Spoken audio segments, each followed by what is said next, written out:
Hi வணக்கம். நான் உங்க திருப்பூர் இலக்கியங்க. நம்ம 4, 5 நாளைக்கு முன்னாடி ஒரு போஸ்ட் போட்டிருந்தோம். அர்ஜுனன் ஒரு சார் வந்து ராயபுரம் பக்கத்தில மங்களம் ரோட்ல வந்து ஒரு பப்பி வந்து ரொம்ப சொறி புடிச்சு பிளட்டோட சொட்டு சொட்டா பிளட்டு வழிஞ்சுக்கிட்டு ரோட்ல திரியுதுங்க. உங்க யூடியூப் சேனல் பார்த்தேன் மேம். நீங்க நெறைய பப்பிகள் எடுத்து ரெஸ்க்யூ பண்ணி பார்க்குறீங்க. அது மாரி இதுக்கு ஏதாவது ஹெல்ப் பண்ண முடியுமா? அப்படின்னு கேட்டாரு. நானும் பண்ணி தரேன் சார் அப்படின்னு சொல்லி போஸ்ட் போட்டேன். பட் எந்த வரவேற்பும் இல்லை. ஒரு பைசா கூட வரவேற்பு வரல. அதுக்கப்புறம் என்ன பண்ணுறதுன்னு தெரியாம, சரி என்ன ஆனாலும் ஆயிட்டு போகட்டும் அப்படின்னு சொல்லிட்டு நம்ம வண்டிய எடுத்துகிட்டு போய் அவன இன்னைக்கு ரெஸ்க்யூ பண்ணி பார்த்தோம். எல்லாருமே வந்து பார்த்திங்கன்னா, ரெஸ்க்யூ பண்ணி குடுத்துட்டு, அதோட நமக்கு சல்யூட் சொல்லிட்டு போயிருவாங்க. பட் இந்த அர்ஜுனன் சாருக்கு நான் ரொம்ப ரொம்ப நன்றி சொல்லியே ஆகணும். என் கூட புடிக்கிறதுக்கு ரொம்ப கோஆப்ரேட் பண்ணாரு.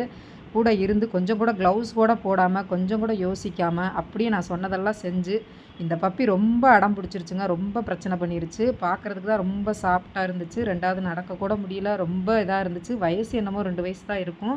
பட் ஆனா இது ரொம்ப பயந்துருச்சுங்க. நம்ம ஏதோ பண்ண வந்துட்டோம்னு நெனச்சு பயந்துருச்சு. மனிதர்கள் மேல அவ்வளோ நம்பிக்கைங்க. ரெஸ்க்யூங்கிறது அவ்வளோ பெரிய விஷயம் இல்லங்க. நம்ம உயிர பணயம் வச்சு இத இறங்கி செய்றோம். ஆனா நெறைய பேர் இந்த வீடியோ விளம்பரத்துக்காகவும், வியூவர்ஸ்க்காகவும் வீடியோ போடுறாங்க பார்த்தீங்களா?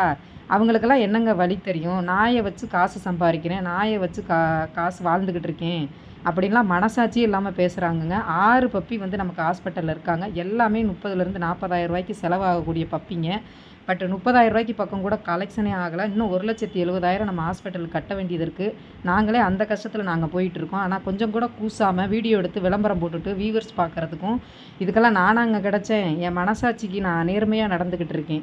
இந்த பப்பிக்கு வந்து ஊசியெல்லாம் போட்டாச்சுங்க. பிளட் டெஸ்ட் எடுத்தாச்சு. பட் எடுத்து ரிப்போர்ட் அனுப்பியிருக்காங்க.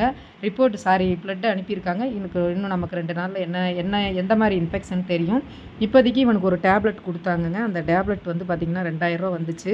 அந்த மாத்திரைய போட்டு சாப்பிட வச்சு, ரொம்ப கெஞ்சி கூத்தாடி இவன சாப்பிட வச்சு, இவன அதே இடத்துல கொண்டு போய் விட சொல்லிட்டாங்க. நல்ல இம்ப்ரூவ்மெண்ட் இருக்கும். பிளட் டெஸ்ட் வந்ததுக்கப்புறம், நாம இவனுக்கு வேற ஏதாவது மெடிசன் தேவையா? இல்ல நான் குடுத்த மெடிசனா போதுமான்னு பார்க்கலான்னு சொன்னாங்க. அதனால இவன கொண்டு போய் அந்த இடத்துல இறக்கி விட்டேன். இறக்கி விடும்போது நல்லா ஃப்ரெண்ட்லியா இருந்தான். நானும் க்ளோஸா உட்காந்துட்டேன். ஆனா கடிக்க வந்தான். பட் இவன இறக்கி விட்டேன். இந்த அர்ஜுனன் சாருக்கு ரொம்ப ரொம்ப நான் கடமைப்பட்டுருக்கேன். நம்ம கூட சேர்ந்து ஒர்க் பண்ணி, நம்ம கடைசி வரைக்கும் நம்ம கூட இருந்து, கிட்டத்தட்ட 3, 4 மணி நேரம் நமக்காக அவர் வேலைய விட்டுட்டு நம்ம கூட இருந்து, இந்த நல்லது பண்ண இந்த மனிதர்களுக்கு இடையில, இந்த வீடியோவும் விளம்பரமும் எடுத்து போட்டுக்கிட்டு, சரி நான் ஒண்ணே ஒண்ணு கேட்குறேன். வீடியோ விளம்பரம் எடுத்து போடுறீங்கல்ல, உங்களுக்கு YouTubeல காசு வர்றதுக்கு தானே அத பண்றீங்க. நீங்களும் நாய வச்சு தானே சம்பாரிக்கிறீங்க. உங்களுக்கெல்லாம் வெட்கமா இல்ல இந்த மாரி பேசுறதுக்கு?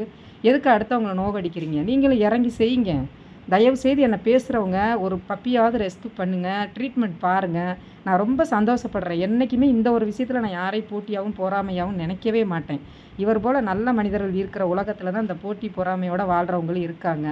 இன்னைக்கு வந்து நம்ம பப்பிகளுக்கெல்லாம் முட்டை சாப்பாடு குடுக்கலாம். ஏன்னா, ஆல்ரெடி நம்ம சிக்கன் சாப்பாடு ரெகுலரா குடுத்துட்ருக்கோம். அது கூடயே வந்து இப்ப இந்த டிவிடி கேன்சருக்கு வந்து நம்ம ட்ரீட்மெண்ட் பார்க்குறப்போ, முட்டை டெய்லி 2 பாயில் பண்ண முட்டை குடுங்க. சிக்கன் சாப்பாடோட 2 முட்டையும் குடுத்தீங்கன்னா, அவங்க கொஞ்சம் ஹெல்த்தியா இருப்பாங்கன்னு சொன்னாங்க டாக்டரு.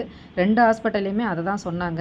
அதனால நான் இன்னைக்கு தலைக்கு 2 முட்டைன்னு சொல்லி எல்லா பப்பிகளுக்கும் நம்ம ஹாஸ்பிட்டல்ல காந்தி நகர்ல இருக்க பப்பிங்க, இந்த பப்பிங்க எல்லா பப்பிங்களுக்கும் பார்த்தீங்கன்னா, இன்னைக்கு நம்ம சிக்கன் சாப்பாடோடு 2 முட்டைய வேக வச்சு அது மேலாப்புல போட்டு குடுத்தோங்க. நல்லா சாப்பிட்டாங்க எல்லாருமே. பார்ப்போம். ஏன்னா, அவங்க உடல் அளவிலயும், மனசளவிலயும் ரொம்ப பாதிக்கப்பட்டுருக்காங்க. இந்த டைம்ல நல்ல ஃபுட்டு குடுத்தா நல்லாயிருக்கும். நம்ம ஃபுட்டு குடுக்குறோம். பட் 2 முட்டையில என்ன வந்துற போது? அதனால நேத்து நான் போய் முட்டை ஹோல்சேல் கடையில வந்து 60 முட்டை வாங்கிட்டு வந்துட்டேங்க. இன்னுமே டெய்லி 20 முட்டை வேக வச்சு இவங்களுக்கு ஆளுக்கு 2, 2 முட்டை குடுக்கலான்னு இருக்கேன். ஹாஸ்பிட்டல்ல சாப்பாடு குடுப்பாங்க. இருந்தாலும் எனக்கு ஒரு சந்தோஷத்துக்காக நான் இது குடுக்குறேன். இது நான் விளம்பரத்துக்காக, வியூவர்ஸ்க்காகலாம் நான் பண்ணலைங்க. விளம்பரமும், வியூவர்ஸும் பண்றவங்க தான் வாயில வந்ததெல்லாம் பேசிட்டு இருக்காங்க. ஆனா, அதுக்கெல்லாம் இந்த காலபைரவர் தண்டனை குடுப்பாரு. அந்த நம்பிக்கையோட வந்து நான் எல்லாருக்கும் சாப்பாடு போட்டுட்டேங்க. பல்லடம் போய் சாப்பாடு போட்டுட்டு நான் கிளம்பிட்டேன். இந்த மாரி புறம் பேசுறவங்க தயவு செய்து ஒரு வீடியோ எடுத்து பப்பிய ரெஸ்க்யூ பண்ணி அத ஹாஸ்பிட்டல்ல கொண்டு போய் பார்த்து, அதில சம்பாரிச்சு பாருங்க. YouTubeல வீடியோ போட்டா மட்டும் காச வாங்கி என்ன குப்பையில போட்டுருவீங்களா? நீங்களும் நாய வச்சு தானே வீடியோ போடுறீங்க, வியூவர்ஸ் பார்க்குறீங்க. அப்ப அந்த காச வாங்கி என்ன பண்றீங்க? நீங்களும் காசுக்காக தானே பண்றீங்க. யார் யாரு எப்படின்னு எனக்கு எல்லாமே தெரியும். சரியா? ஒரு டீ வாங்கி குடுக்க கூட வக்கு இல்லாதவங்கலாம் என்ன பத்தி பேசுறாங்க. சாரி ஃப்ரெண்ட்ஸ், என்ன தப்பா நெனச்சுக்காதீங்க. என்னைய வேதனைப்படுத்துற அளவுக்கு இன்னைக்கு நெறைய பேர் பேசிட்டாங்க. நான் பாட்டுக்கு சிவனேன்னு எந்த ஒரு பிரச்சனையும் வேண்டான்னு என் கடமைய நான் செஞ்சுக்கிட்டு நான் போயிட்டுருக்கேன். ஆனா என்னையவே வந்து வந்து எல்லாம் சீண்டிக்கிட்டு இருக்காங்க. ஒரு நாள போல ஒரு நாள் நான் பொறுமையா இருக்க மாட்டேன். பொறுமை இழந்தேன்னா என்ன நடக்கும்னே தெரியாது. அது என்னை பத்தி பேசுறவங்களுக்கும் நல்லா தெரியும். கூடிய விரைவில வந்து யாரா ஒருத்தருக்கு வந்து நல்லா அடி கொடுத்தா தான் அடுத்து என் விஷயத்தில் தலையிட மாட்டாங்கன்னு நினைக்கிறேன். நானும் கடவுள் பார்த்துக்குவாரு கடவுள் பார்த்துக்குவாருன்னு தான் பொறுமையாக போகிறேன். ஆனால் என்னை பொறுமையாக போக விட மாட்டேங்கிறாங்க. ஓகே, என்னோடய வீடியோ பார்த்துக்கிட்டே இருங்க. பாய்.